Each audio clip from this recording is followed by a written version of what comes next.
আল্লাহ তাআলা কিয়ামতের কঠিন ময়দানে যেদিন স্বামী স্ত্রীকে চিনবে না, স্ত্রী স্বামীকে দেখে পালিয়ে যাবে, বন্ধু বন্ধুরে চিনবে না, পীর সাহেব মুরিদরে চিনবে না, মুরিদ পীর সাহেবরে চিনবে না, দলের কর্মী তার নেতারে চিনবে না, নেতা তার কর্মীরে চিনবে না, বন্ধু বন্ধুরে দেখে পালাবে। এই কঠিন মুহূর্তে সূর্যটা মাথার কাছে চলে আসবে, জমিনটা তামার জমিন হবে, আজকের জমিনের মতো নয়।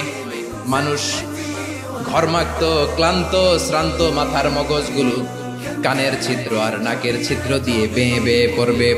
বিশ্বনবী ফরমান, কিয়ামতের ওই কঠিন ময়দানে 7 শ্রেণীর ব্যক্তিকে রব্বুল আলামিন তার আরশের নিচে ছায়া দিবেন। তার মধ্যে প্রথম শ্রেণীর ব্যক্তি হলো ইমামুন আদিল, যে ইনসাফের সাথে বিচার করে, যে জাস্টিস সমাজে সার্ভ করে, যে সুশাসন নিশ্চিত করে, ওই ইমামুন আদিল। আদিল শব্দটা বুঝছেন না? ইন্নাল্লাহা ইয়া'মুরু বিল আদল, পাইছেন? আদিল। 7 শ্রেণীর ব্যক্তিকে আল্লাহ তাআলা সুশীতল আরশের নিচে ছায়া দিবেন, যেদিন তার দেয়া ছায়া ছাড়া কোনো ছায়া থাকবে না। এর প্রথম হচ্ছে ইমামুন আদিল, ন্যায়পরায়ণ শাসক। চিল্লায় বলেন সুবহানাল্লাহ। আবার বিশ্বনবী বললেন, ইন্নাল মুকসিতিনা ইনদাল্লাহি আলা মানাবিরা মিন নূর আন ইয়ামিনির রহমান। কিয়ামতের দিন যারা ন্যায় পরায়ণ হিসেবে আল্লাহর সামনে দাঁড়াবে, কিয়ামতের দিন রব্বুল আলামিন তার আরশের ডান দিকে ওই ন্যায় পরায়ণ লোকদের জন্য আরশের ডান দিকে একটা নূরের মিম্বারে তাদেরকে বসার সুযোগ করে দিবে। আল্লাহর আরশের ডান দিকে ন্যায় পরায়ণ লোকদের জন্য আল্লাহ তাআলা নূরের মিম্বার বানাবে। 4টে কেন কথা মনে করেছেন? আল আদাল, জাস্টিস। ইন্নাল্লাহা ইয়া'মুরু বিল আদল। আল্লাহ তাআলা এই আদালতের নির্দেশনা দেন, সুবিচার, সুশাসন। প্রিয় ভাইয়েরা, এটা আমরা বাংলাদেশে চাই কি চাই না? এই যে অরাজকতা, এই যে অন্যায়, এই যে জুলুম, এই যে ইনকনসিস্টেন্সি সমাজের অসঙ্গতির প্রধান কারণ জাস্টিস নাই, সুবিচার নাই, সুশাসন নাই। শেষবারের মতো আওয়াজ করে বলেন তো, আমরা বাংলাদেশে আদল চাই কি চাই না? তাহলে প্রথম নির্দেশনা শেষ। আল্লাহ তাআলা তোমাদেরকে আদলের আদেশ দেন। এরপরে আল্লাহ বললেন, আমি তোমাদেরকে ইহসানের আদেশ দেই। ইন্নাল্লাহা ইয়া'মুরু বিল আদলি ওয়াল ইহসান। আমি তোমাদেরকে যেমনি আদলের নির্দেশনা দেই, তেমনি ভাবে তোমাদেরকে ইহসানের নির্দেশনা দেই। ইহসান, আওয়াজ করে সবাই বলেন তো ইহসান। ইহসান মানে কারো প্রতি সফট হার্টেড হওয়া, মহানুভব হওয়া, অনুগ্রহ পরায়ণ হওয়া, অনুগ্রহশীল হওয়া, একে অপরের প্রতি দয়াদ্র হওয়া। একে অপরের প্রতি দয়াদ্র, অনুগ্রহশীল হওয়া ছাড়া মানবিক সমাজ কশিনকালেও গঠন করা সম্ভব না। প্রিয় ভাইয়েরা, সুন্দর আচরণ দিয়ে, ইহসান দিয়ে যা জয় করা যায়, নরম আচরণ দিয়ে যেটা অর্জন করা যায়, কঠোরতা দিয়ে সেটা পারা যায় না। বিষ্ণু ঈসা ইসলাম ইহসান দিয়ে, কোমল আচরণ দিয়ে, তার অনুগ্রহ দিয়ে তিনি অনেক কাফিরের হৃদয়কে জয় করে ফেলেছেন। সাইয়েদনা সুমামা ইবনে উসাল রাদিয়াল্লাহু তাআলা আনহুর কথা মনে পড়ে যায়।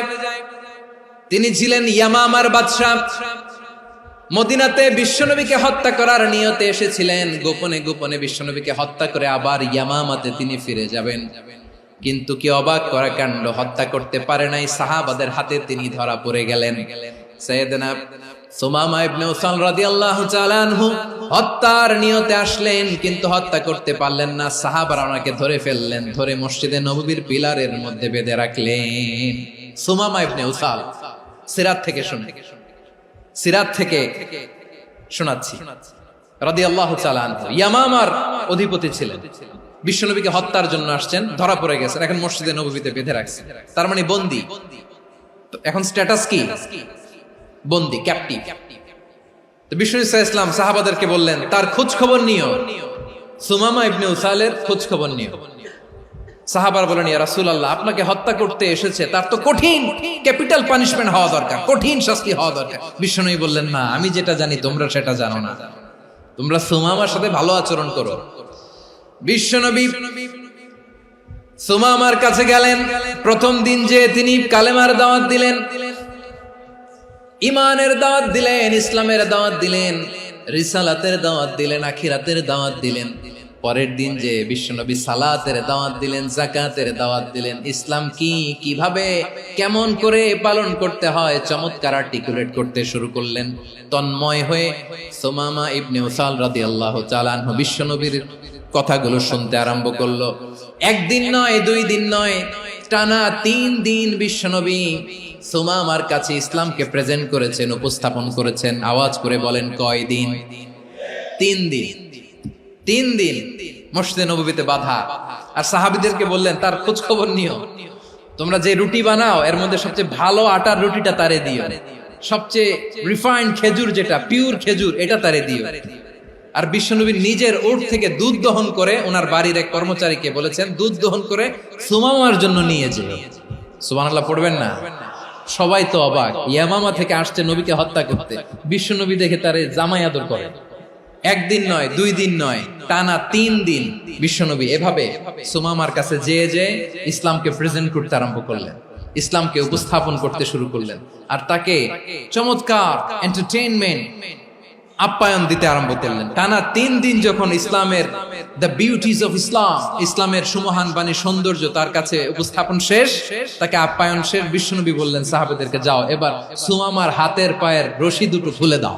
সাহাবারা তর্ক জুড়ে দিলেন, লা ইয়া রাসূলুল্লাহ, এমনটা করবেন না, তো ভয়ঙ্কর ভয়ঙ্কর খুনি, কি জানি কি হয়ে যায়। বিশ্বনবী বললেন, না, তার হাতে পায়ের রশিগুলো খুলে দাও। সাহাবারা বিশ্বনবীর কথা মতো তার হাতে পায়ের রশিগুলো খুলে দিল। সুমামা মুহূর্তের মধ্যে মসজিদে নববী থেকে বের হয়, ইয়ামামায় ফিরে না যে মসজিদে নববীর পাশে একটা খেজুর বাগান ছিল, সেখানে চলে গেলেন। সেখানে একটা ছোট্ট কুয়া ছিল, কুয়ার পানি দিয়ে তিনি গোসল করলেন। সুবহানাল্লাহ পড়েন।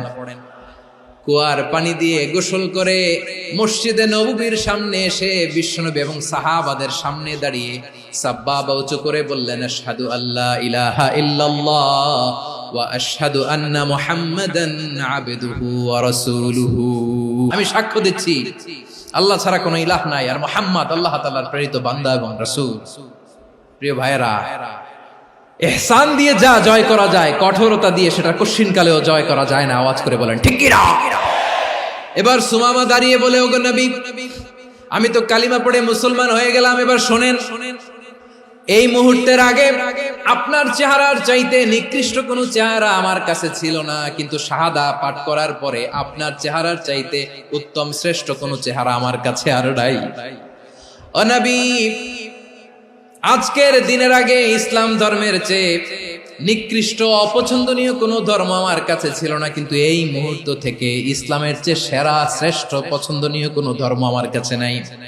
নবী গো, আজকের দিনের আগে মদিনার চাইতে অপছন্দনীয় নিকৃষ্ট কোনো শহর আমার কাছে ছিল না, কিন্তু এই মুহূর্তের পর থেকে মদিনার চাইতে কোনো শ্রেষ্ঠ শহর আমার জানা নাই।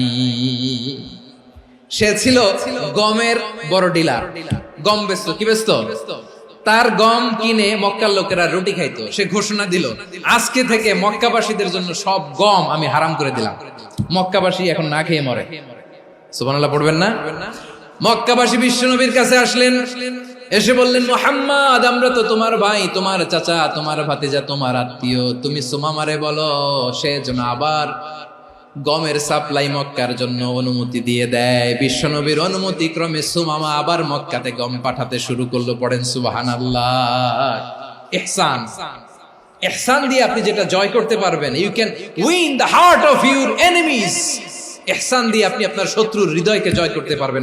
এজন্য আল্লাহ বললেন, ওয়া আনফিকু ফি সাবিলিল্লাহি ওয়া লা তুলকু বিআইদিকুম ইলাত তাহলুকা ওয়া আহসিনু ইন্নাল্লাহা ইউহিব্বুল মুহসিনিন।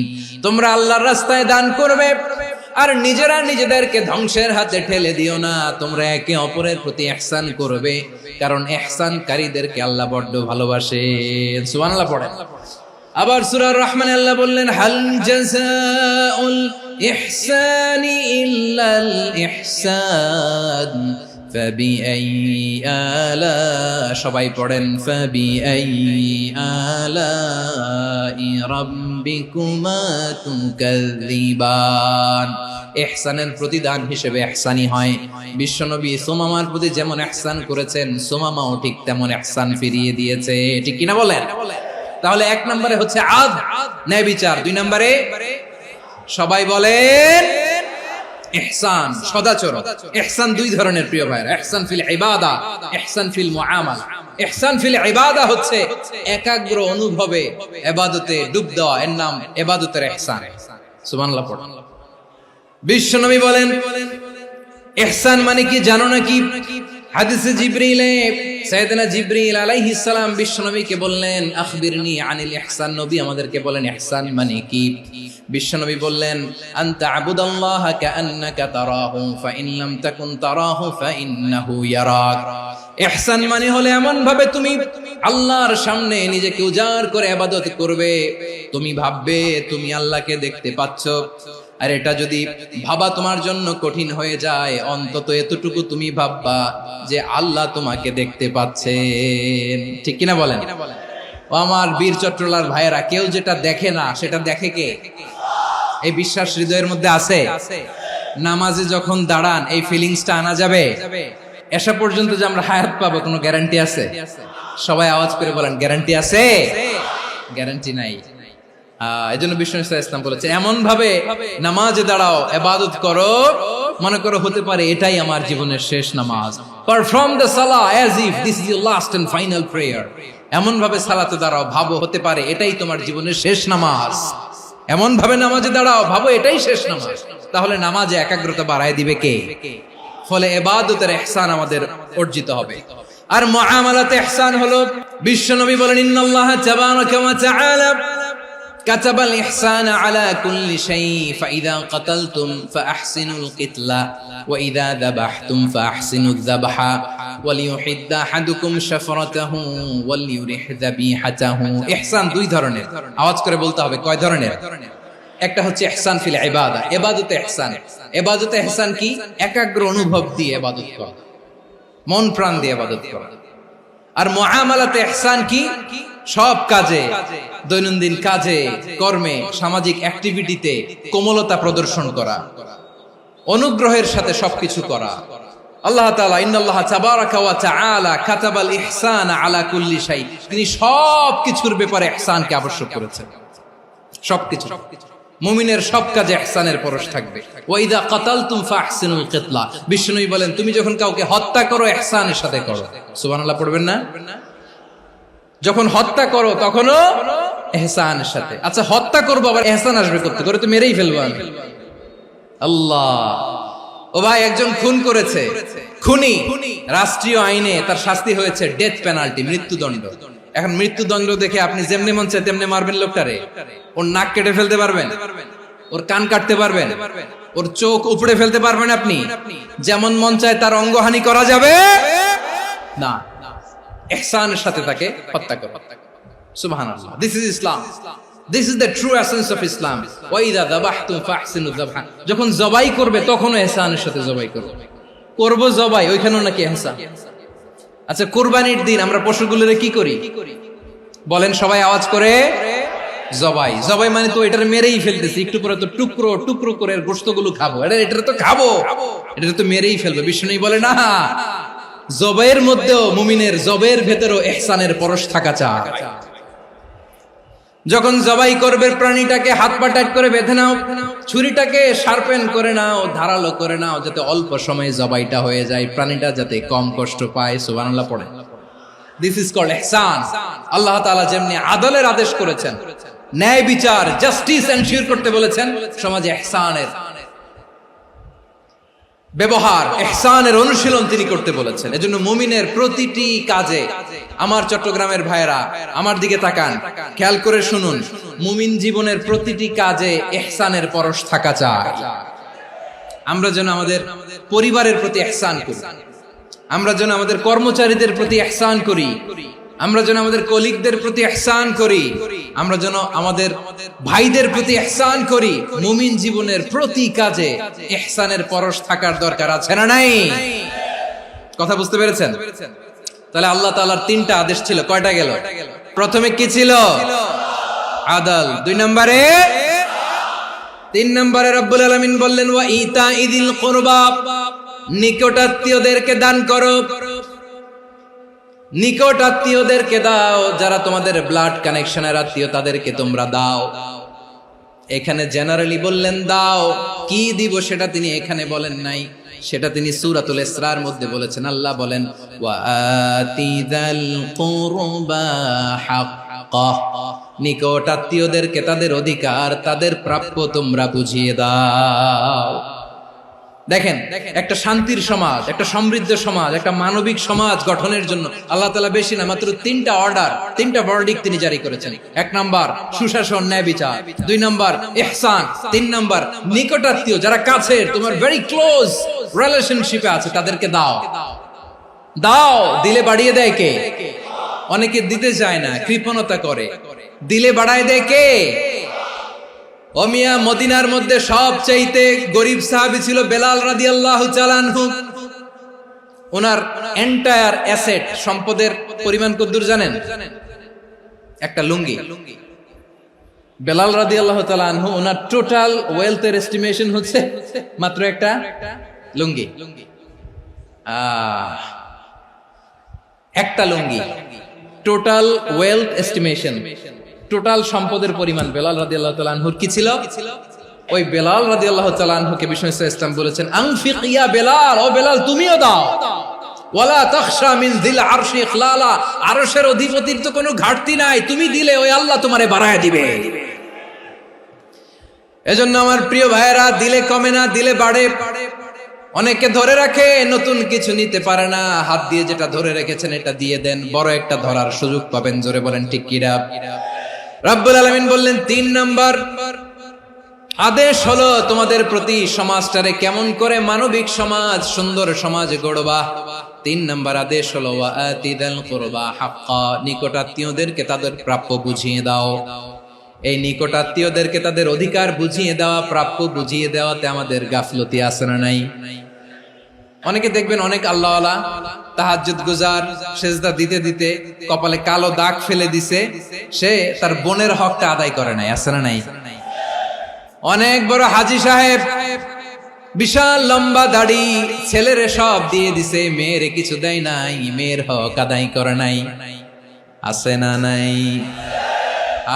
এই হাজী সাহেবেরা, এই আল্লাহওয়ালারা কিয়ামতের ময়দানে আটকে যাবে। আপনি অন্যের অধিকার নষ্ট করেছেন, তাদের রাইটস কে ভায়োলেট করেছেন। এজন্য আল্লাহ তাআলা বলেন, কারো অধিকার যদি কেউ নষ্ট করে, ওই সমাজটা মানবিক সমাজ কঠিনকালেও হতে পারে না। এজন্য তিন নম্বর আল্লাহ বললেন ওয়া ইতাইদিল কুরবা, নিকটাত্মীয়দেরকে দাও। কি দিবা? তাদের অধিকার দিয়ে দাও। বোনের অধিকার বুঝিয়ে দাও, মেয়ের অধিকার বুঝিয়ে দাও, ফুফুর অধিকার বুঝিয়ে দাও। দেখবেন অনেক মায়েরা ছেলের পাতে মুরগির রান দেয়, মেয়ের পাতে দেয় মুরগির ঠ্যাং। তো মেয়ের কি মুরগির রান খেতে মনে চায় না? মনে চায় না? এমনটা করা যাবে না। নিকটাত্মীয়দেরকে অধিকার দিয়ে দাও, নিকটাত্মীয়ের সাথে সুসম্পর্ক রাখো। আদেশটা কার? এজন্য প্রিয় ভাইয়েরা, জীবনে যদি বারাকা অর্জন করতে চান, নিকটাত্মীয়দের সাথে সুসম্পর্ক রাখতে হবে, তাদের জন্য উপহার পাঠাতে হবে। বিশ্বনবী বলেন লা ইয়াদখুলুল জান্নাতা কাতে, যে ব্যক্তি আত্মীয়তার সম্পর্ককে ছিন্ন করে দেয়, সে কঠিন কালেও আল্লাহর জান্নাতে ঢুকবে না।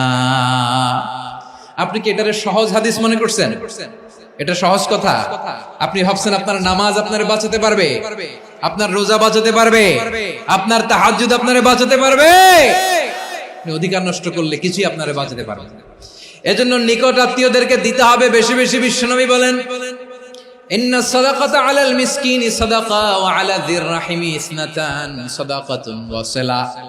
মিসকিন রে দান করলে শুধু দানের সওয়াব হয়, নিকট আত্মীয়কে দান করলে দুইটার সওয়াব হয়, সাদাকার সওয়াব হয়, আবার আত্মীয়তার বন্ধন অটুট রাখার সওয়াব হয়ে যায়। আবার বিশ্বনবী বললেন মান সাররাহু আইয়ুবসাতা লাহু ফি রিজকিহি ওয়া ইনসালাহু ফি আসারিহি ফালইয়াসিল রাহিমা। যে ব্যক্তি তার রিজিকের প্রশস্ততা চায় আর হায়াতে বরকত চায়, সে যেন তার আত্মীয়ের সাথে সুসম্পর্ক রাখে। আমার প্রিয় চট্টলার ভাইয়েরা, আমাদের রিজিক বাড়ুক, এটা আমরা চাই কি চাই না? সবাই চান? হ্যাঁ, আমাদের রিজিকে প্রশস্ততা আসুক, চাই কি চাই না? আমাদের হায়াতে বরকত আসুক, আমরা চাই কি চাই না? এই দুইটা যদি চান তাহলে নিকটাত্মীয়দের সাথে সুসম্পর্ক রাখবেন। পারবেন? তাহলে সমাজটারে মানবিক সমাজ বানায় দিবে কে? তিনটা আদেশ চলে গেল। 1 নম্বরে কি ছিল? 2 নম্বরে, 3 নম্বরে নিকটাত্মীয়দেরকে দান। আল্লাহ তাআলা তিনটা জিনিসের যেমনি আদেশ করেছেন, অনুরূপভাবে তিনটা বিষয় তিনি বারণ করেছেন, নিষেধ করেছেন। ওগুলোর কাছেও যাওয়া যাবে। রাব্বুল আলামিন বলেন, ওয়ায়ানহা আনিল ফাহশাই ওয়াল মুনকারি ওয়াল বাগি। আমি যেমনি তিনটি বিষয়ে আদেশ করলাম, অনুরূপভাবে তিনটি বিষয়ে বারণ করলাম, নিষেধ করলাম। আমার 1 নাম্বার নিষেধাজ্ঞা হলো অশ্লীলতার প্রতি। ফাহশা, ওয়ায়ানহা আনিল ফাহশা, আল্লাহ তাআলা অশ্লীলতাকে নিষেধ করেছেন। কোন জিনিসকে? সবাই বলুন, কোন জিনিসকে? যত ধরনের, যত টাইপের, যত ক্যাটাগরির অশ্লীলতা হতে পারে সব অশ্লীলতাকে হারাম করেছেন কে? ফাহশা মানে কি? কথায়, কাজে, আচরণে, কমেন্ট, ফেসবুকের কমেন্টসে যত ধরনের নোংরামো আছে, যত ধরনের অশ্লীলতা আছে, এটাকে আরবিতে বলে ফাহশা। রাব্বুল আলামিন বলেন, কুল ইন্নামা حرم ربي الفواحش ما ظهر منها وما بطن। ও নবী, আপনি বলে দেন, আমার রব প্রকাশ্য, অপ্রকাশ্য, স্পষ্ট কিংবা অস্পষ্ট, দৃশ্যমান কিংবা অদৃশ্যমান সব অশ্লীলতাকে হারাম করেছেন। সব ধরনের অশ্লীলতা হারাম। আল্লাহ তাআলা আমাদেরকে অশ্লীলতা থেকে বাঁচান। এবার বলেন, আমাদের সমাজে অশ্লীলতা আছে না নাই? অশ্লীলতা নানা ভাবে, নানা নামে, নানা মোড়কে আমাদের সমাজে আছে না নাই? সংস্কৃতির নামে, ফ্যাশনের নামে, বিনোদনের নামে, উপন্যাসের নামে, কনসার্টের নামে অশ্লীলতা আছে না নাই? আপনি দেখেছেন কনসার্টগুলোর অবস্থা? আমাদের তরুণ তরুণীরা, আমাদের যুবক যুবতীরা, আমাদের জেনজিরা, কি অবস্থা ওইখানে? কনসার্টের নামে অশ্লীলতা আছে না নাই? ছেলে মেয়ে একে অপরকে জড়ায় ধরতেছে, একে অপরকে চুমু খাচ্ছে, প্রকাশ্যে, দিবালোকে, গণমানুষের সামনে। আল্লাহ তাআলা এই অশ্লীলতা থেকে আমাদেরকে বেঁচে থাকতে বলেছেন। রূপালী জগতের নামে অশ্লীলতা আছে না নাই? এই টার্মটা আপনারা জানেন না? রূপালী জগৎ কি জগৎ? আসলে কি রূপালী জগৎ না অন্ধকার জগৎ? আমার বোনেরা, আপনাদেরকে যে কি বলে তারা বুঝায়, রূপালী জগৎ শুনেই আপনি ভরকে যাবেন না। রূপালী জগতে যে নারী যত বেশি উলঙ্গ, সে নাকি তত বেশি সাহসী। জানেন? বলে এটা একটা সাহসী নারী, খুব সাহসী পদক্ষেপ তার। যত বেশি শরীর থেকে কাপড় নামাতে পারবে, যত বেশি বস্ত্রহীন হয়ে নিজেকে প্রেজেন্ট করতে পারবে, সে নাকি তত বেশি সাহসী। আমার চট্টলার ভাইয়েরা, শয়তানের প্রথমে এজেন্ডা ছিল বনি আদমকে বস্ত্রহীন করা। সে আদম এবং হাওয়া আলাইহিস সালামকে নিষিদ্ধ গাছের ফল খাইয়ে তাদেরকে বস্ত্রহীন করেছে। এই জামিনেও সে আমাদেরকে বস্ত্রহীন করতে চাইবে। এই রূপালী জগতের নামে তারা এটা করে। আমার প্রিয় বোনেরা, আপনি জানেন না আপনার দাম কত। ওরা আপনাদেরকে বিজ্ঞাপনের সস্তা পণ্য বানাতে চায়। ওরা আপনাদেরকে ওদের ভোগের লিপসার টুলস বানাতে চায়। ওরা আপনাদেরকে দিয়ে ওদের খায়েশ পূরণ করতে চায়। এটা আপনাদের জন্য মোটেও ডিগনিটি নয়, এটা আপনাদের জন্য সম্মান নয়। আপনার সম্মান শালীনতায়, আপনার সম্মান হেজাবে, আপনার সম্মান ভদ্রতায়, আপনার সম্মান আপনার ডিসেন্ট পোশাকে। পোশাক বলে দেয় এই নারীটা ভদ্র না অভদ্র। পোশাক বলে দেয় এই মেয়েটা কোন ঘরের মেয়ে। আপনি জানেন না, আপনারা সস্তা পণ্য বানায়, ভোগের পণ্য, বিলবোর্ডে আপনাকে উলঙ্গ করে উপস্থাপন করে। এই অশ্লীলতার সাথে ইসলামের কোন সম্পর্ক। এজন্য আল্লাহ বলেন, আমি অশ্লীলতাকে হারাম করেছি। অশ্লীলতাকে হারাম করার প্রথম কারণ হলো এর মাধ্যমে মানবতাকে অপমানিত করা হয়। কারণ মানুষের সম্মান মানুষের পোশাকে। মানুষ যখন পোশাকহীন হয়ে যায়, বস্ত্রহীন হয়ে যায়, তার সম্মান কমে যায়। ঠিক কিনা? অশ্লীলতাকে হারাম করার প্রথম কারণ হচ্ছে মানুষ মানুষকে অপমান করে। একটা নারী, সে তো সম্মানিত, নারী যে কত সম্মানিত নারীরা এটা বুঝেই নাই। বিশ্বনবী বলেন আদ-দুনিয়া কুল্লুহা মাতা ওয়া খায়রু মাতা'আদ দুনিয়া আল মারআতুস সালিহা। আমার বোনেরা, 5টা প্যান্ডেলে আপনারা এলইডিতে আমার আলোচনা শুনছেন, আমি জানি। আপনাদের এই গর্ভ যে কত দামি আপনি জানেন না। আপনার পেট থেকেই আসবে আগামী দিনের সালাহুদ্দিন আল আইয়ুবী। আপনার পেট থেকেই আসবে অনাগত দিনের ইমাম মাহদী আল মুনতাযর। আপনার পেট থেকেই আসবে অনাগত দিনের ফয়সাল, ওয়াসিম, মুগ্ধ, আবু সাইদের মতো বীর যোদ্ধা। আমার প্রিয় বোনেরা, আমার প্রিয় বোনেরা, বিশ্বনবীর কথার ওজন খেয়াল করেন। আদ-দুনিয়া কুল্লুহা মাতা ওয়া খায়রু মাতা'আদ দুনিয়া আল মারআতুস সালিহা। দুনিয়ার সবকিছুই অ্যাসেট, এর মধ্যে সবচেয়ে দামি অ্যাসেট নেককার নারী। আপনার গর্ভ যে কত দামি আপনি জানেন না। নিজের সময়টাকে কাজে লাগান, কোরআন পড়েন, সুন্নাহ পড়েন। আপনার অনেক দায়িত্ব ঘরে। You are the MD of your family. একটা family it's a very big institution. পরিবার একটা অনেক বড় প্রতিষ্ঠান। And you are the MD of your institution. আপনি এই পরিবারের MD, managing director of your family. এখানে আপনার কত দায়িত্ব। আপনি ছেলে মেয়েদেরকে তারবিয়া করবেন, আপনি আপনার স্বামীর জন্য ঘরটারে জান্নাতের নীর বানাবেন, আপনার জন্য জান্নাতের ডুপ্লেক্স বাড়ি ওইখানে তৈরি করে রাখবে কে? আপনি যে কত দামি আপনি জানেন না। নারীদেরকে আল্লাহ বানিয়েছেন উচ্চতর করে, নিম্নতর নয়।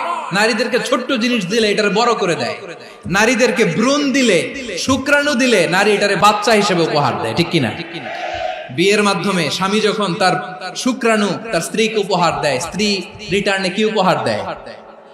ফুল ফর্ম বেবি, মানব সন্তান। দেখছেন, আপনি দিলেন একটুকুনি, দিছে বিশাল। আপনি যদি নারীকে বাজার এনে দেন, নারী এটাকে সুস্বাদু খাবারে রূপান্তর করে দেয়। আপনি তাকে একটা মুচকি হাসি দিয়ে দেন, সে তার কলিজা দিয়ে দেয়। কিন্তু যদি আপনি তার মনে কষ্ট দেন, সে আপনার জীবনকে জাহান্নাম বানায়া দেয়। নারীর মন বুঝতে পারলে নেয়ামত, বুঝতে না পারলে কিয়ামত। আমার প্রিয় বোনেরা, আপনি যে কত দামি আপনি জানেন না। অনেক দামি আপনি। আপনাদেরকে যেন ভোগের সস্তা পণ্য বানাতে না পারে, আপনাদেরকে সচেতন থাকতে হবে। তাহলে কেন আল্লাহ তাআলা এই ফাহশা, অশ্লীলতাকে হারাম করলেন? 1 নাম্বার, এতে হিউম্যান ডিগনিটি কমে। 2 নাম্বার, এতে মানুষের অধিকার নষ্ট হয়। আপনি বিয়ে করেছেন, এরে পরকিয়া করেন, ওর সাথে এরকম আছে না নাই? স্ত্রীর অধিকার নষ্ট করেছেন। আপনি বিবাহ সম্পর্কে আবদ্ধ হয়েছেন তার সাথে, আপনি পরকিয়া করেন ওই ছেলের সাথে, আপনি আপনার হাজবেন্ডের সাথে বিট্রে করেছেন। এজন্য আল্লাহ অশ্লীলতাকে হারাম করেছেন। অশ্লীলতাকে হারাম করার আরেকটা কারণ হচ্ছে আল্লাহ তাআলা এই হিউম্যান জেনারেশনকে এটাকে প্রিজার্ভ করতে চায়। হিফজুন নাসল, এটা মাকাসিদুশ শরিয়ার অনেক গুরুত্বপূর্ণ একটা মাকাসিদ, অনেক গুরুত্বপূর্ণ। আপনার নাসল, আপনার জেনারেশনকে সংরক্ষণ করা। এই যে আসতেছে ফেব্রুয়ারি, কত ফেব্রুয়ারি জানো? এটা কি বিশ্ব ভালোবাসা দিবস? হ্যাঁ, কি দিবস? এই বিশ্ব ভালোবাসা দিবসের সাথে মুসলমানদের কোনো সম্পর্ক নাই। আমার প্রিয় ভাইরা, এই যে আপনি অবৈধ সম্পর্কে জড়ালেন, কেন আল্লাহ অশ্লীলতাকে হারাম করেছে দেখেন। বলতেছিলাম যে এটা আপনার নাসল, আপনার জেনারেশন, আপনার লিনিয়েজ, আপনার বংশকে প্রিজার্ভ করা। কে কার বাবা, কে কার মা, বাবা মা জানা, প্রজন্মকে প্রিজার্ভ করা, এটা ইসলাম ওয়াজিব করে দিয়েছে। এই যে অবৈধ সম্পর্কের কারণে, বিশ্ব বেহায়া দিবসের কারণে, এগুলোর আউটকাম, আউটপুট হিসেবে মাঝে মাঝে এই ঢাকা মেডিকেলের ডাস্টবিনে নবজাতকের বাচ্চার কান্নার আওয়াজ শুনতে পাওয়া যায়। চট্টগ্রাম মেডিকেলের ডাস্টবিনে নবজাতকের কান্না শুনতে পাওয়া যায়।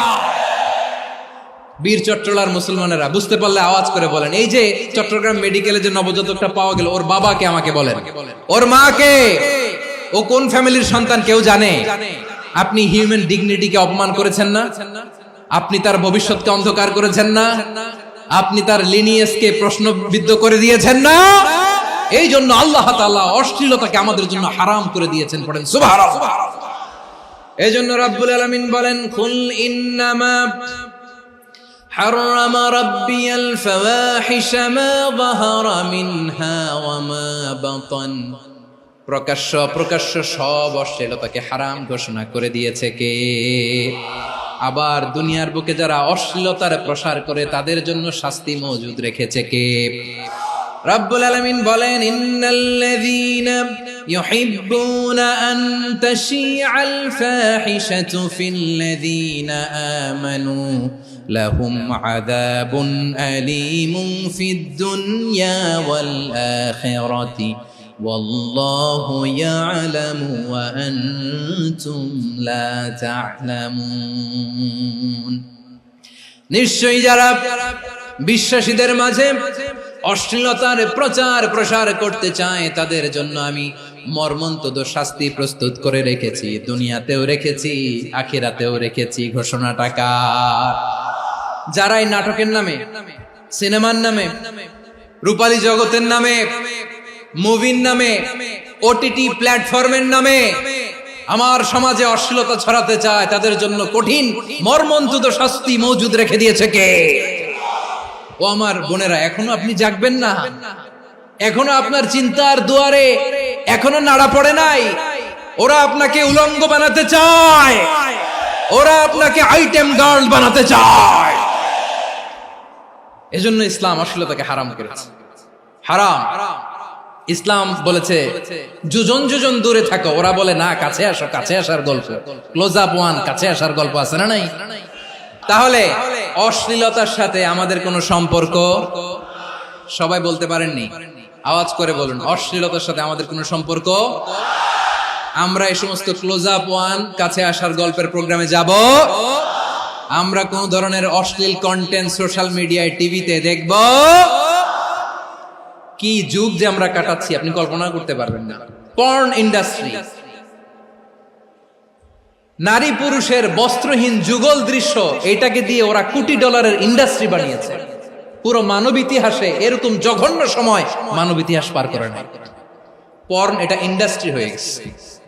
আমাদের এই যুবকগুলো, জেনজি গুলো, ওদের চরিত্র বাঁচাবে কি করে? কেমন করে হেফাজত করবে ওদের এই মূল্যবান চরিত্র?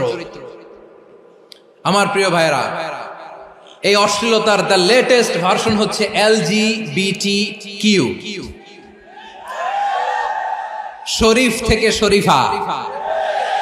শুনছেন আপনারা? দেখতে পুরুষ, আসলেই পুরুষ, সুস্থ একজন পুরুষ, 4 সন্তানের বাবা, বলে আমি মনে মনে নারী। দেখতে নারী, সুস্থ নারী, আসলেই সে দিব্যি একজন নারী, বলে আমি মনে মনে পুরুষ। সবচেয়ে ভয়ঙ্কর অশ্লীলতার সবচাইতে লেটেস্ট ভার্সন হচ্ছে এই ট্রান্সজেন্ডারিজম। সুস্থ পুরুষ তার বায়োলজিক্যাল গ্রোথকে হরমোন দিয়ে স্টপ করে দিয়ে সে সার্জারি করে নারী হতে চায়। সুস্থ নারী পুরুষ হতে চায়। পুরুষ পুরুষের প্রতি সেক্সুয়ালি আকর্ষণ বোধ করে। এটা লূত আলাইহিস সালামের কওমের মধ্যে ছিল। এটাকে আল্লাহ কোরআনে ফাহিশা বলেছেন। ওয়ালুতান ইয قال لقومه أتأتون الفاحشة ما سبقكم بها من أحد من العالمين। লূত আলাইহিস সালাম বললেন, তোমরা কি এমন এক অশ্লীল কার্যক্রমে ডুব দিলে নাকি যেটা গোটা বিশ্বের কেউ কখনো করে নাই, তোমরাই প্রথম করেছো? পড়েন নাউযুবিল্লাহ। এই পশ্চিমের এই রোগ আমার দেশে যেন আসতে না পারে, আমাদের সজাগ থাকতে হবে। প্রিয় ভাইরা, চিল্লায় বলেন ঠিক কি না? পশ্চিমের অবস্থা ভয়ঙ্কর। পাশ্চাত্যে, আমি যুক্তরাষ্ট্রে ছিলাম অনেকদিন, কয়েক মাস, বিভিন্ন স্টেটে ঘুরেছি।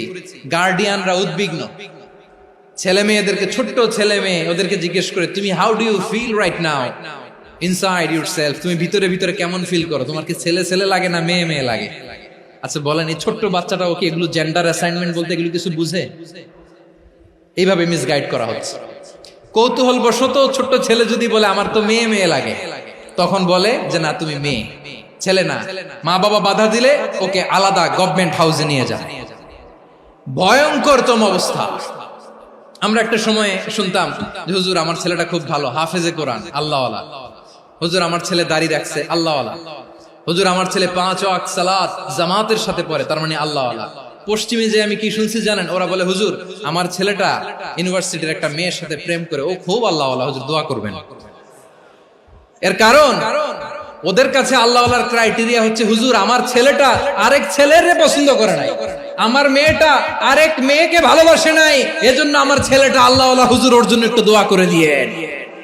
কি চ্যালেঞ্জ ওরা ফেস করতেছে। ওনার ছেলে যে আরেক ছেলেরে বিয়ে করবে না, এটাতেই উনি খুশি যে আলহামদুলিল্লাহ আমার ছেলেটা একটা মেয়েরে ভালোবাসে, আমার মেয়েটা একটা ছেলেরে ভালোবাসে, মানে এটা খুব আল্লাহওয়ালা। নাউজুবিল্লাহ পড়তে পারলেন না? এজন্য অশ্লীলতার সাথে আমাদের কোন সম্পর্ক। রাব্বুল আলামিন বলেন ওয়ায়ানহা আনিল ফাহশাই ওয়াল মুনকারি ওয়াল বাগি, তিনটা জিনিসকে আমি নিষিদ্ধ করলাম। এক নাম্বার হলো ফাহশা, অশ্লীলতা। দুই নম্বরে হলো মুনকার, সমস্ত মন্দ কাজ। মুনকার মানে হচ্ছে যত মন্দ কাজ, খারাপ কাজ, বাজে কাজ, এটার বলে মুনকার। এটার কি বলে? আপনারা পড়ছেন না, তা'মুরুনা বিল মা'রুফি ওয়া তানহাউনা আনিল মুনকার। সৎ কাজের আদেশ, অসৎ কাজের নিষেধ। মুনকার, মুনকার হচ্ছে মানুষের স্বাভাবিক বিবেকবোধ যেটাকে খারাপ বলে, ওইটাই মুনকার। পৃথিবীর সব আসমানি গ্রন্থ যেটাকে খারাপ বলেছে, মানুষের স্বাভাবিক বিবেকবোধ যেটাকে খারাপ বলেছে, এগুলো সব মুনকার। যেমন ইফতিজিং, এটা কি ভালো না খারাপ? মজুদদারি, খাদ্যে ভেজাল দেওয়া, ওজনে কম দেওয়া, মাছে ফরমালিন মিশানো, চাঁদাবাজি, টেন্ডারবাজি, দখলবাজি, এগুলো আমাদের স্বাভাবিক বিবেকেই বলে এগুলো খারাপ, এগুলো হচ্ছে মুনকার। আল্লাহ তাআলা এই মুনকার থেকে আমাদেরকে বেঁচে থাকতে বলেন, আর শয়তান এই মুনকারের প্রতি আমাদেরকে উদ্বুদ্ধ করে। আল্লাহ তাআলা বললেন, ইয়া আইয়ুহাল্লাযীনা আমানু লা তাত্তাবিউ খুতুওয়াতিশ শাইতান ওয়া মান ইয়াত্তাবি' খুতুওয়াতিশ শাইতানি ফাইন্নাহু ইয়া'মুরু বিল ফাহশাই ওয়াল মুনকার। আল্লাহ বললেন, আমার গোলামেরা শোনো শোনো, ও আমার বিশ্বাসী বান্দারা খবরদার, তোমরা কশিনকালেও শয়তানের পদাঙ্ক অনুসরণ করবে না, কারণ শয়তান তোমাদেরকে অশ্লীলতা এবং মন্দ কাজের দিকে উদ্বুদ্ধ করে। আমাদের কাজ হচ্ছে শয়তান আমাদেরকে যেদিকে নিতে চায় আমরা তার উল্টা দিকে যাব। শয়তান এই মন্দ কাজকে আমাদের কাছে বিউটিফাই করে, চাকচিক্যময় করে আমাদের সামনে উপস্থাপন করে। এজন্য আল্লাহ বলেন মুনকারকে থামাতে হবে, মুনকার প্রতিরোধ করতে হবে। মুনকার প্রতিরোধের দায়িত্ব শুধু আমাদের নাকি? শুধু আপনার খতিব সাহেবের, ইমাম সাহেবের, নাকি মুসলিম উম্মার সবার? আওয়াজ করে বলুন, মুনকার অসৎ কাজ প্রতিরোধের দায়িত্ব কার? রাব্বুল আলামিন বলেন, কুনতুম খায়রা উম্মাতিন উখরিজাত লিন-নাসি তা'মুরুনা বিল মা'রুফি ওয়া তানহাউনা আনিল মুনকার। তোমাদেরকে শ্রেষ্ঠ জাতি করে জমিনের মধ্যে আবির্ভূত করা হয়েছে, যাতে করে তোমরা জমিনের ভেতরে সৎ কাজের আদেশ করতে পারো আর অসৎ কাজের নিষেধ করতে পারো। উম্মাহ, কুনতুম খায়রা, তাহলে গোটা উম্মার দায়িত্ব, এটা বুঝতে পারছেন তো? আচ্ছা, আরো নিচে আসেন। এরপরে আল্লাহ বললেন, শুধু উম্মাহ না, এই জমিনের রাজত্ব আমি যাদের হাতে দেই, এই জমিনের মালিক আমি যাদেরকে বানিয়ে দেই, যাদেরকে আমি সরকারের দায়িত্ব দেই, তাদেরকেও মুনকার প্রতিরোধের দায়িত্ব দিয়েছে কে? আল্লাহ বলেন, যারা ক্ষমতার মসনদে বসেছে তাদেরকে 4 দফা কর্মসূচি আমি আল্লাহ দিলাম। আওয়াজ করে বলেন, কয় দফা?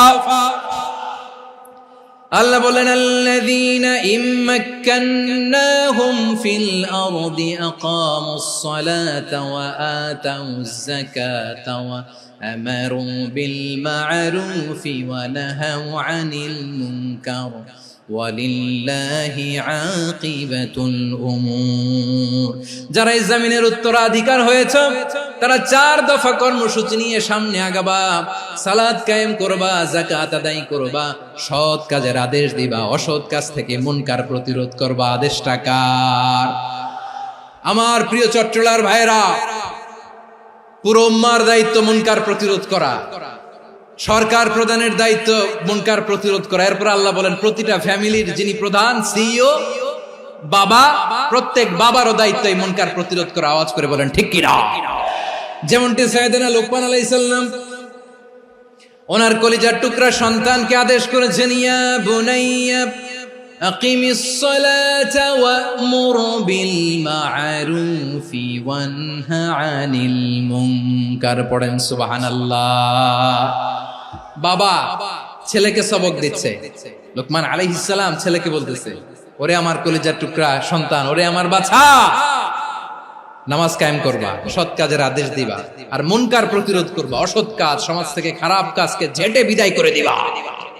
তাহলে দেখেন আমি স্টেপ বাই স্টেপ নামলাম। পুরা উম্মার দায়িত্ব, জমিনের উত্তরাধিকারী আল্লাহ যাদেরকে বানিয়েছেন সরকার, তাদের দায়িত্ব, প্রতিটি ফ্যামিলির প্রধানের দায়িত্ব, এরপরে বিশ্বনবী বলেন সচেতন প্রতিটি মুসলিমের দায়িত্ব সমাজ থেকে মুনকারকে উৎখাত করা। বিশ্বনবী বলেছেন মান রাআ মিনকুম মুনকারান ফালিয়ুগাইয়িরহু বিয়াদিহি ফাইন লাম ইয়াসতাতি ফাবিলিসানিহি ওয়া ইন লাম ইয়াসতাতি ফাবিকলবিহি ওয়া যালিকা আযআফুল ঈমান। সমাজে যে মুনকার দেখবে, খারাপ কাজ দেখবে, সে যেন হাত দিয়ে সেটাকে থামায়। আমার প্রিয় ভাইরা, না থামালে আমরাই ডুববো শেষমেশ। আমাদের বাঁচার জন্য হইলেও থামাইতে হবে। রব্বুল আলামিন বলেন ওয়াত্তাকু ফিতনাতাল লা তুসিবান্নাল্লাযীনা যালামু মিনকুম খাসসা। ও আমার গোলামেরা, ওই আযাবকে ভয় করো যে আযাব যখন আমি জমিনের বুকে পাঠাই শুধু জালেমদেরকেই মারি না, আলেমদেরকেও মারি। আযাব যখন আসে তখন শুধু জালিমই মরে না, আলেমও মরে। জানেন মুসা আলাইহিস সালামের পায়ে একবার লাল পিঁপড়া, তো উনি রেগে মেগে পাশি দেখে লাল পিঁপড়ার বাসা, পা দিয়ে ডলে মুছে সবগুলো পিঁপড়া মেরে ফেলছে। এই ঘটনাটা আল্লাহ ঘটিয়েছেন। এজন্য মুসা আলাইহিস সালাম ছিলেন কালিমুল্লাহ, সরাসরি আল্লাহর সাথে কথা বলতেন। তিনি আল্লাহকে জিজ্ঞেস করেছিলেন, আল্লাহ তুমি যখন কোন জনপদে আযাব পাঠাও, শাস্তি দাও, ওখানকার শুধু জালেমরাই তো মরে না, ভালো মানুষগুলাও মরে, তো আযাব দিবা মুশরিকদের উপর দিবা, অবাধ্যদের উপর দিবা, ভালো মানুষগুলোরে মারো কেন? আল্লাহ বললেন, মুসা তোমার যে কামড় দিছিল পায়ের মধ্যে পিঁপড়া, কয়টা পিঁপড়া? একটা পিঁপড়া, তো সবগুলারে মারলা কেন? রেগে মেগে পুরো পিঁপড়ার বাসা ভেঙে মেসাকার করলা কেন? আমি যখন অ্যাকশনে যাই, আমি যখন শাস্তি দেই, তখন এত বাস বিচার করা হয় না, বাস বিচার করা যায় না। যখন অ্যাকশনে যাওয়া হয় ওইটা ডাইরেক্ট অ্যাকশন হয়ে যায়। চিল্লায় বলো ঠিক কি না? এজন্য আমাদের বাঁচার জন্য হলেও এই পাপ থামাতে হবে, এই শয়তানের অট্টহাসি থামাতে হবে, অন্যায় অপরাধ সমাজ থেকে আমাদের থামাতে হবে। কারণ আযাব আসলে ওরাও মরবে, আমরাও মরব। একটা জাহাজ 2 তলা, আপনি আছেন 2য় তলায়। নিচের তলার কিছু লোক জাহাজের তলা ছিদ্র করতে আরম্ভ করছে। কি ছিদ্র করতেছে? আচ্ছা, জাহাজের তলা ছিদ্র করলে তলা দিয়ে কি ঢুকে? এখন আপনি যদি বলেন আমার কি, আমি তো 2 তলায়, আমি তো ভালো আছি, ওরা ছিদ্র করে ওরা মরবে। আসলে কি শুধু ওরা মরবে? তলা দিয়ে যখন পানি ঢুকবে, জাহাজ ঢুকলে আপনিও মরবেন। এজন্য নিজে মরার আগে ওই পাগলগুলোর নিচতলায় যে থামাতে হবে। চিল্লায় বলেন ঠিক কি না? এজন্য আল্লাহ বললেন মুনকার প্রতিরোধের দায়িত্ব সমাজের টপ টু বটম সবার। এজন্য মুনকার প্রতিরোধ করার দরকার আছে না নাই? সমাজে এই যে ইফটিজিং হয়, আপনার বোনের বয়সী একটা মেয়েকে কিছু বকাটে টিটকারি করে, এই বলে সেই বলে, নোংরা কথা বলে, রাস্তায় দেখেও আপনি পাশ দিয়ে না দেখার মতো চলে যান কেন? আপনি দাঁড়ান না কেন? আপনি দাঁড়ালেই তো থেমে যাবে, কারণ সত্যের যে শক্তি তার সামনে মিথ্যা মুখ থুবড়ে পড়ে। আপনার সামনে ও কিছুই না, নাথিং। আপনি দাঁড়ান, ওকে প্রশ্ন করেন যে আমার বোনকে তুমি ডিস্টার্ব করো কেন? আপনাকে দেখে আরো 5 জন দাঁড়াবে, 5 জনকে দেখে আরো 10 জন দাঁড়াবে। আমাদের নীরবতা আর আমাদের নিশ্চুপ থাকাই জালিমদেরকে আরো শক্তিশালী জালিম বানিয়েছে। এজন্য মুনকার প্রতিরোধের দায়িত্ব আমাদের সবার। টেন্ডারবাজি, চাঁদাবাজি, দুর্নীতি, অপরাধ, দখলদারিত্ব, মজুদদারি, এগুলো সবকিছু একসাথে প্রতিরোধ করতে হবে। ঠিক কিনা বলেন? একটা মানবিক সমাজ যদি চাই, প্রতিরোধ করতে হবে। প্রিয় ভাইয়েরা, আল্লাহর শপথ নিয়ে বলি, এই নাসিহাত গুলো সবার জন্য, সব দলের জন্য, সব মতের মানুষের জন্য। আমরা কোনো দলের প্রতি মানুষকে ডাকি না, আমরা ডাকি ইসলামের দিকে। সব দলের, সব মতের, সব মানুষদেরকে আমরা আহ্বান জানাই, আসুন আমরা একটা সুন্দর সমাজ বিনির্মাণ করি। এই যে নতুন বাংলাদেশের এক সুযোগ এসেছে, আর জীবনে হয়তো আসবে না, সামনের 100 বছর এই সময় আসবে না। আসুন দেশটাকে আমরা সাজাই, আসুন আমরা দুর্নীতি বন্ধ করি, আসুন আমরা চাঁদাবাজি বন্ধ করি, আসুন আমরা দখলদারিত্ব বন্ধ করি, আসুন আমরা এক দল আরেক দলকে নিশ্চিহ্ন করার যে রাজনীতি, এটা বন্ধ করি। সব দলের প্রতি আমার আহ্বান, আমরা চাঁদাবাজ মুক্ত বাংলাদেশ চাই, জুলুম মুক্ত বাংলাদেশ চাই, ফ্যাসিজম মুক্ত বাংলাদেশ চাই, গুণ খুন খারাপি মুক্ত বাংলাদেশ চাই, আমরা নতুন ভোরের বাংলাদেশ চাই। ওই বাংলাদেশ পাওয়ার জন্য মুনকার প্রতিরোধে, অন্যায় প্রতিরোধে যদি বাঘের বাচ্চার মতো, আবু সাইদের মতো দুই হাত উঁচু করে বুককে টান টান করে প্রসারিত করে দাঁড়াতে হয়, রাজি আছো মুসলমান? রাব্বুল আলামিন বলেন, ওয়ায়ানহা আনিল ফাহশাই ওয়াল মুনকারি ওয়াল বাগি ইয়াইযুকুম লাআল্লাকুম তাযাক্কারুন। আল্লাহ বললেন, আমি অশ্লীলতাকে নিষেধ করি, আমি সব ধরনের মন্দ কাজকে নিষিদ্ধ করি, সব শেষে আমি সীমা লঙ্ঘনকে তোমাদের জন্য নিষিদ্ধ করি। নিষিদ্ধ করেছেন কয়টা জিনিস? 1 নম্বরে অশ্লীলতা, 2 নম্বরে মুনকার তথা সব মন্দ কাজ, 3 নম্বরে আল বাগি সীমা লঙ্ঘন, ক্রসিং দ্য লিমিট। সীমা লঙ্ঘন করা ভালো না। We all should know our limits. চিল্লায় বলেন ঠিক কিনা? একই আয়াতে আল্লাহ বললেন, কুল ইন্নামা হারামা রাব্বিয়াল ফাওয়াহিশা মা যাহারা মিনহা ওয়া মা বাতানা ওয়াল ইসমা ওয়াল বাগিয়া বিগাইরিল হক। অন্যায় ভাবে যে অবাধ্য হয়, যে সীমা লঙ্ঘন করে, তাদেরকেও আমি এটা হারাম করে দিলাম। সীমা লঙ্ঘন করা হারাম। আল্লাহ বারবার বারবার আমাদেরকে ওয়ার্নিং দেয়। যখন আমরা থামি না তখন আল্লাহ ধরে, আর যখন ধরে তখন ছাড়ে না। ধরে ধরে ধরে না, ধরলে আল্লাহ। ফেরাউনকে কিন্তু হুট করে ধরে নাই, আপনারা জানেন 9 বার ওয়ার্নিং দিয়েছে। ফেরাউনকে আল্লাহ তাআলা ওয়ার্নিং দিয়েছিল কয়বার? রাব্বুল আলামিন বলেন, ওয়ালাকাদ আতাইনা মূসা 9 আয়াতিন বাইয়িনাত। 9টা মুআজিজা দেখিয়েছি, 1 2 3 বারবার এইভাবে রিমাইন্ডার, ওইভাবে রিমাইন্ডার, এইভাবে নসিহত, ওইভাবে দাওয়া। ফাকুলা লাহু কাওলান লাইয়িনা, নরম করে বলো, সফট করে বলো, যত ওয়ে হতে পারে দাওয়া মেথডোলজি। মুসা আলাইহিস সালামের সব অ্যাপ্লাই শেষ, 10ম বারে যে আল্লাহ ধরছে। 10ম বারে যে ধরেছে। এজন্য আল্লাহ বলেন, আমি সীমা লঙ্ঘনকে পছন্দ করি না। কোরআনের অন্য আয়াতে বাগীকে বলা হয়েছে আল ইতিদা। সীমা লঙ্ঘন যারা করে তাদেরকে আল্লাহ বলেছেন মুতাদিন। ওয়াকাতিলু ফি সাবিলিল্লাহিল্লাযীনা ইউকাতিলুনাকুম ওয়া লা তা'তাদু ইন্নাল্লাহা লা ইউহিব্বুল মুতাদিন। আমি সীমা লঙ্ঘনকারীদেরকে কোশ্চিনকালেও পছন্দ করি না। আমরা যেন সীমা লঙ্ঘন না করি, রাজি আছেন তো? যে কোনো ক্ষেত্রে ইবাদতে যেন সীমা লঙ্ঘন না করি। অনেকে আমরা ইবাদতে সীমা লঙ্ঘন করে ফেলি। বিশ্বনবী সাল্লাল্লাহু আলাইহি ওয়াসাল্লাম যেটা শিখিয়েছেন, এর বাইরে যে অতিরিক্ত বুজুর্গ হতে চায়, এরকম আছে না নাই? কোন ক্ষেত্রেই সীমা লঙ্ঘন করা যাবে, এমনকি যুদ্ধ ক্ষেত্রেও না। বিশ্বনবী সাল্লাল্লাহু আলাইহি ওয়াসাল্লাম বলেন, খবরদার যুদ্ধ ক্ষেত্রেও সীমা লঙ্ঘন করো না। কি সুন্দর ইসলাম আমরা পেয়েছি। বিশ্বনবী বলেন, খবরদার যুদ্ধের ময়দানে কোনো নারীর গায়ে হাত তোলো না, কোনো শিশুর গায়ে হাত তোলো না, কোনো গবাদি পশু হত্যা করো না, কোনো শস্য ক্ষেত্র ধ্বংস করো না, ইবাদতরত অন্য ধর্মের কোনো সন্ন্যাসীর গায়ে হাত তোলো না। বলেন সুবহানাল্লাহ। তাহলে আমরা সীমা লঙ্ঘন করতে পারবো? প্রিয় ভাইরা, একটা সুখী, সমৃদ্ধ, শান্তির সমাজ, মানবিক সমাজ যদি আমরা গঠন করতে চাই, আমাদের আল্লাহর দেয়া কয়টা আদেশ মানতে হবে বলেন দেখি? আর বেঁচে থাকতে হবে কয়টা জিনিস থেকে? আল্লাহর আদেশ কি? 1 নাম্বার আদাল, ন্যায়পরায়ণতা। আমরা সুবিচার, সুশাসন, ন্যায় বিচার চাই কি চাই না? 2 নম্বরে কি ছিল? মাশাআল্লাহ, আমরা যেন সবার প্রতি দয়া পরবশ হই, ইহসান করি। 3 নম্বরে কি ছিল? নিকটাত্মীয়দের দান করা, তাদের অধিকার প্রাপ্য বুঝিয়ে দেওয়া। পাশাপাশি 3টা জিনিস থেকে আল্লাহ বারণ করেছেন, নিষেধ করেছেন। তার প্রথমটা ফাহশা, অশ্লীলতা। অশ্লীলতার সাথে আমাদের কোনো সম্পর্ক। 2 নম্বর নিষেধাজ্ঞা কি ছিল? আল মুনকার, সমাজের যত মন্দ কাজ, এগুলোকে আমরা প্রতিরোধ করব। রাজি আছেন তো সবাই? 3 নম্বরে আল বাগী, সীমালঙ্ঘন। কোন মুসলিম সীমালঙ্ঘন করে না। রাব্বুল আলামিন শেষে বললেন, ইয়াইদুকুম লাআল্লাকুম তাযাক্কারুন। আল্লাহ তোমাদেরকে উপদেশ দেন যাতে তোমরা শিক্ষা গ্রহণ করো। আমরা উপদেশ দেব, আমরা জোর করে কাউরে কিছু মানাতে চাই না। লা ইকরাহা ফিদ্দিন ওয়াযাক্কির ফাইন্না যিকরা তানফাউল মুমিনিন। উপদেশ দিলে এটা মুমিনদের কাজে দেয়।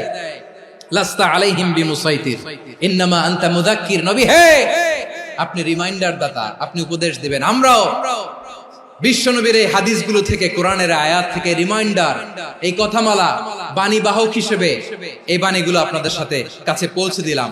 আমরা আল্লাহ তাআলার কাছে প্রার্থনা করি, আল্লাহ আমরা যেন আদল দিয়ে আমাদের সমাজকে গঠন করতে পারি। আল্লাহ আমরা যেন ইহসান করতে পারি, আমরা যেন নিকটাত্মীয়দের দান করতে পারি। আল্লাহ যত ধরনের অশ্লীলতা, অনাচার, মন্দ কাজ, সীমালঙ্ঘন, অবাধ্যতা থেকে যেন আমরা বেঁচে থাকতে পারি। আল্লাহ তাআলা আমাদের সবাইকে কথাগুলো বোঝার ও আমল করার তৌফিক দান করুক। হাযা মা ইনদি ওয়াল ইলমু ইনদাল্লাহ আলাইহি তাওয়াক্কালতু ওয়া ইলাইহি উনীব। সুবহানাকাল্লাহুম্মা বিহামদিকা আশহাদু আল্লা ইলাহা ইল্লা আনতা আস্তাগফিরুকা ওয়া আতুবু ইলাইক।